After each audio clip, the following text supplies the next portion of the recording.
Эгемендик алгандан бери кышта свет өчпөсө экен, электр энергиясынын тартыштыгы жаралбаса экен деген тилек менен жашап келдик. Суу башында турабыз деп мактанганыбыз гана болбосо, электр энергиясын башка өлкөлөрдөн сатып алып күн кечирип жатканыбызда учурдун ачуу чындыгы. Кычыраган кышта бир күндө 24 саат бар болсо, ошонун 12 саатын жарыксыз, жылуулуксуз өткөргөн күндөр да баштан өттү. Союздан калган гестер эскилиги жетсе да эптеп иштеп, коломтобуздагы отту өчүрбөй келди. Бирок эгемендик алгандан бери Кыргызстанга жабышып алган энергетикалык кризис жыл сайын курчуй берди. Анысас келгенсип, гестердин техникалык абалы чекесинен иштен чыгуу коркунучуна кептелип калган эле. Энергетика тармагында чукул жана масштабдуу реформа жасалбаса, колдо бары иштен чыгып, Бакиев айтмакчы, тезектерген жашоого бир кадам эле калган болчубуз. Учурдагы бийлик башка көйгөйлөрдү экинчи планга калтырып, энергетика тармагын колго алды. Алгач эле Союздан бери иштеп эскилиги жеткен колдо бар гестерди жаңылап, алардын кубаттуулугун арттыруу боюнча долбоорлор биринин артынан бири ишке ашып жатат. Ондогон чакан гестер салынып, алды ишке берилсе, арты курулушу кызуу жүрүүдө. Суу менен кошо жаратылыштын башка булактарынан электр энергиясын өндүрүү боюнча келишимдер түзүлүп, күндөн, шамалдан, жада калса таштандыдан да электр энергиясын өндүрүү да иштеп баштады. Энергетика министрлиги учурда миллиарддарды чапчыган долбоорлорду ишке ашырып жатканы менен ушул күнгө чейин өзүн өзү актай албаган тармак катары карыздан башы чыкпай келет. Эмнеге? Анткени алар өндүргөн электр энергиясы арзан бааланып, кеткен чыгымдар жабылбай, жылдан жылга карыздын сазына батууда. Андыктан светтин тарифин көтөрүү күндүн негизги темасына айланууда. Энергетика министрлиги бир эле тарифти көтөрүү менен гана алекпи же элди сапаттуу, үзгүлтүксүз электр энергиясы менен камсыздоодо максатында да реалдуу иштерди жасап жатабы? Жеринен кабарчыбыз айтып берсин. Биз азыр мына ушул курулушу жүрүп жаткан Орто Токой суу сактагычында турабыз. Куланак Кесин Нарын дарыясынын боюндагы Куланак айылына жакын жерде курулуп жатат. Биз азыр Кемин подстанциясында турабыз. Аталган подстанция 2015-жылы курулуш аяктап пайдаланууга берилген. Биз азыр ат башы КЭСинде турабыз.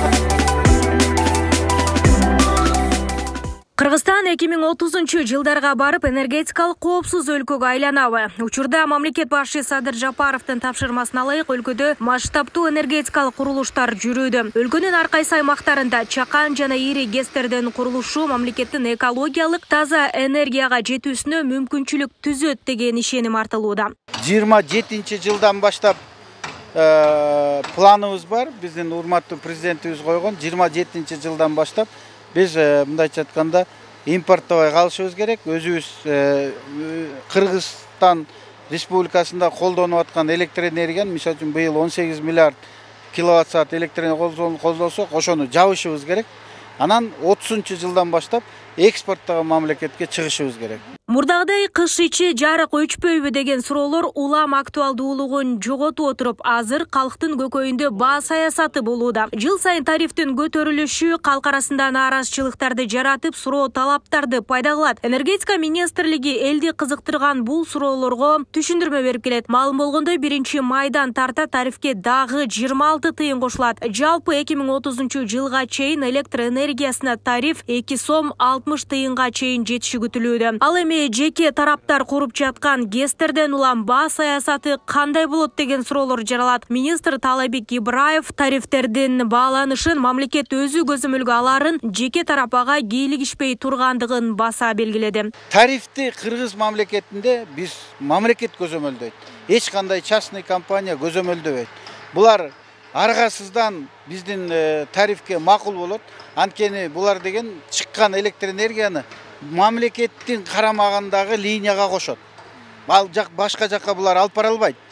Анын үчүн линия кошуп өзүнчө сатам десе, бул абдан чоң каражат. Дагы бир КЭСке кеткен каражат кетет. Ошон үчүн биз мамлекет, мисалы үчүн куруп бүткөндөн кийин мамлекет биз тарифти коюп беребиз. Булардын сарпталган каражатына жараша тариф бүт мамлекеттин карамагында. Ошон үчүн эч кандай мындайча айтканда коопсуздук болбош керек. Тарифти ар бир гестер куруп алып өзү тарифти көзөмөлдөйт деген андан алыс болуш керек да. Ошондой эле учурда электр энергиясынын башка мамлекеттерден экспортталып келиши, эскилиги жеткен станция, ГЭСтердин жаңыланышына каражаттардын сарпталышы баанын өсүүсүнө түрткү берет. Ошентип бул иретте министрлик элди энергетика менен камсыз кылууда кандай аракеттер күтүлүп жатканын коомчулукка ачык көрсөтүүнү чечкен. Бул апта ичинде министрлик тарабынан атайын экскурсиялык тур уюштурулуп, ЖМК өкүлдөрү жана кызыгуусу бар жөнөкөй калктын тобунан турган жарандар энергетикалык бир нече объектилер менен таанышып чыгышты.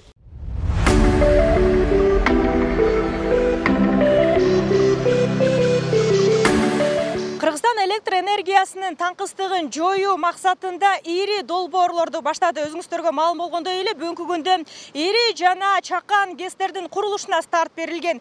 Биз азыр мына ушул курулушу жүрүп жаткан Орто Токой суу сактагычында турабыз. Бул суу сактагычтын курулушу толугу менен аяктаса, ушул Балыкчы шаарындагы 14 миңдей адамды электр энергиясы менен камсыз кылат. Ал эми жылына 75 миллион киловатт саат электр энергиясын өндүрмөкчү. Тиги водохранилищанын өзү 1960 жылдары ишке берилген.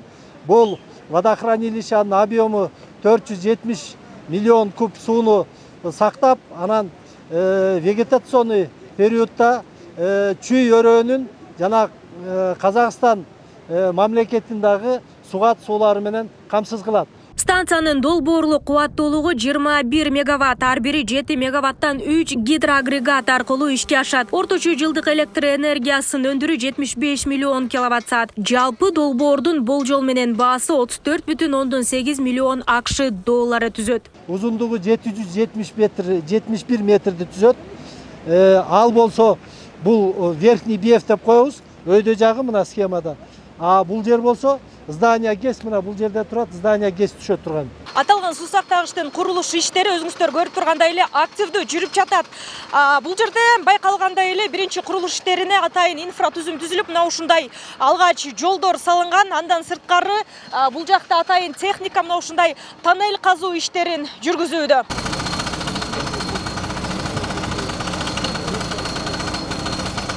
Туннелдин жалпы узундугу 770 метрди түзөт. Ошо туннелдин могу тоонун тиги ГЭСтин баягы оң капталы менен. Мына могул жерде мына трактор иштеп атпайбы?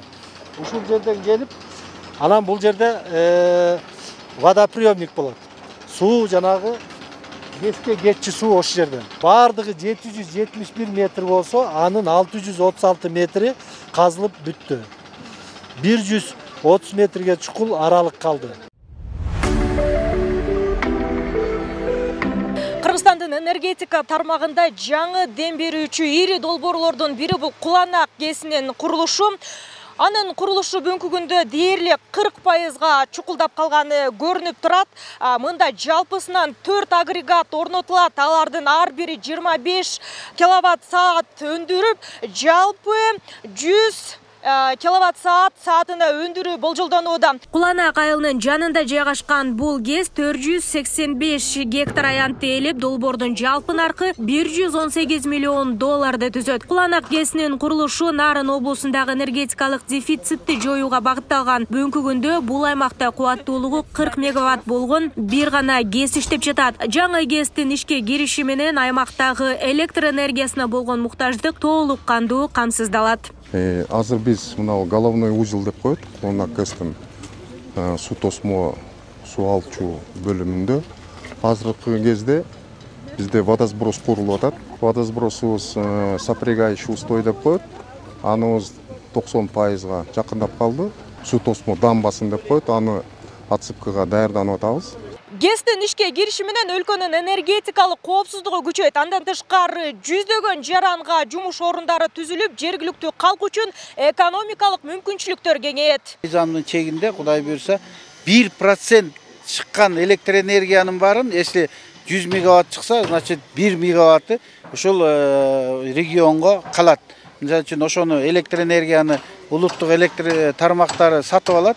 Ошонун чыккан электр энергиянын акчасын кайра ушул регионго которуп берет.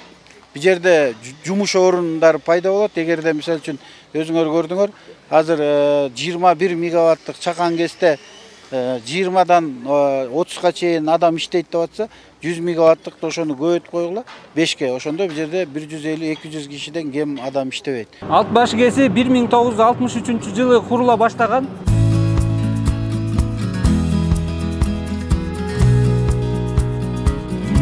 Биз азыр Ат башы КЭСинде турабыз. Бул КЭС жалпы Нарын облусунун дээрлик 25% электр энергиясы менен камсыз кылат.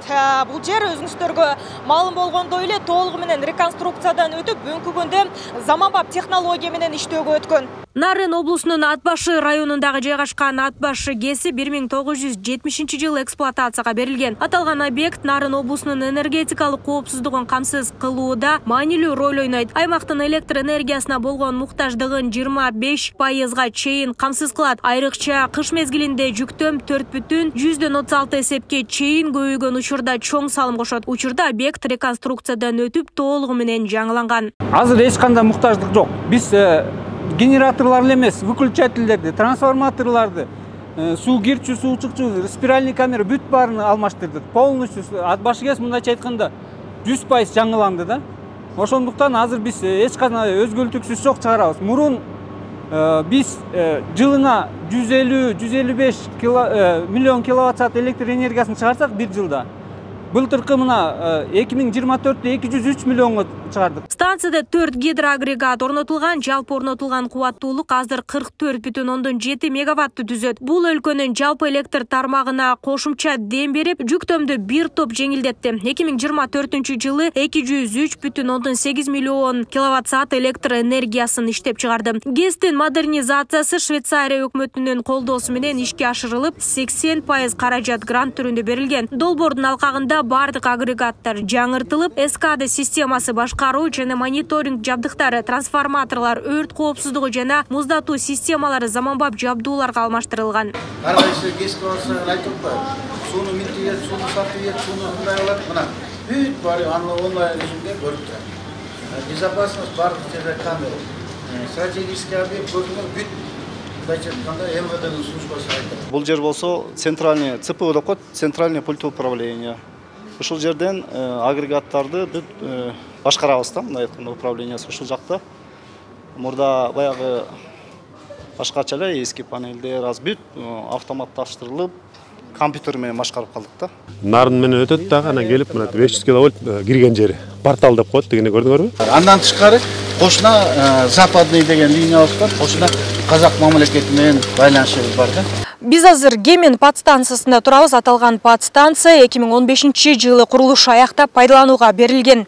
Аталган подстанциянын пайдаланууга берүү Кыргызстандагы электр энергиясына болгон муктаждыкты бир топ эсе жойгон. Кемен подстанциясы 500 киловатт кубаттуулуктагы жогорку чыңалуудагы биринчи жана жалгыз станция. Бул объект аркылуу түштүктөн келген электр энергиясы түндүк аймактарга жогорку сапатта жеткирилет. Подстанциянын курулушу 2015-жылы аяктап толук ишке берилген.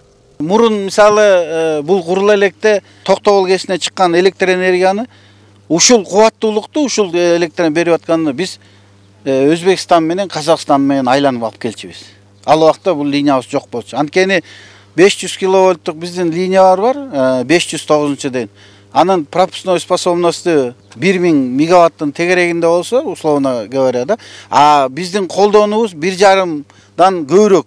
Ошонун калганын Өзбекстан менен айланып 7-8 миллион доллар төлөп, ошол өткөрүп бергенине бияка алып келип, анан Искөл, анан Нарын областына таратып берчүбүз да. Кыргызстан боюнча 500 киловольттук 4 көмөкчөрдөн болсо, 4-өнүн бирөөсү ушул. Бул жерге электр энергия, бул уникалдуу долбоор. Себеп дегенде бул муну куруп 2015-жылы эксплуатацияга бергенде биз Борбор Азиядагы энергетикалык шакекче дегенди уккансыздар да, ошол шакекчеден чыгып кеткенбиз. Бул эмнени түшүндүрөт? Бул деген энергетикалык көз каранды сызыкты түшүндүрөт. Белгилей кетсек, Кемен подстанциясынын курулушу өлкөнүн энергетикалык туруктуулугуна олуттуу салым кошту. Бирок жалпы муктаждыкты толук жабуу үчүн Кыргызстан мындан арыда ири энергетикалык долбоорлорду ишке ашырууну улантат. Жогоруда белгилегендей, учурда кичи жана ири КЭСтердин масштабтуу курулушу жүрүүдө. Нурзада Сыдыкова, Майрамбек Абдибилал уулу, Күндөмү жыйынтык программасы үчүн.